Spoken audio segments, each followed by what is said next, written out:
Lunes kuya ko. Ora man iba, panibagong aldaw, panibagong video. Mos, pasubli ako. Pirang minuto mo.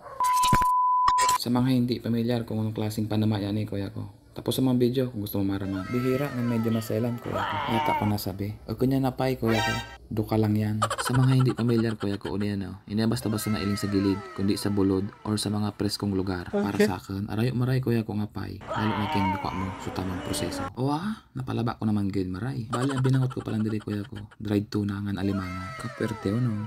Bali pinarog ko lang sa sa proseso kuya ko. Tanya nga, hanggang sa malutuan ni kuya ko ra ni haraluan. Hindi ka nang gid kuya ko masala sa proseso sa ani. Tamas magatulpa ni sapay. Kaya bago ka mag-take sa ni kuya ko, aramon mo nga nay. Hindi man sa nakitatawan ako kuya ko. Kasi sayang, hindi mo barang kuya ko makaon sa sobrang gatul. Tamatod sa nakita.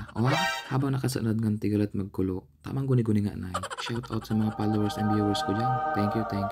Naturotod sa na kuya ko. Kung may nalakaga na, hindi na naglalapat-lapat. Hindi ko na napailing sa pagsabog ko ng lala kuya ko. Bueno, napabasa-basa na kuya ko. Binutang ko sa lipotok. Ultimo sa bago. Hindi na. Nakuha ko sa nasukaluluyan kuya ko. Gamit ang po na gano'n. Literal na pigasabing palasag kuya ko.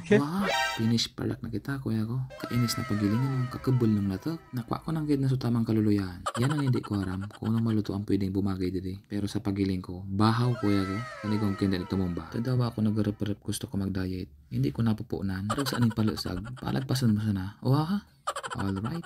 It's me again. Kuya Bibs here. Thank you for watching.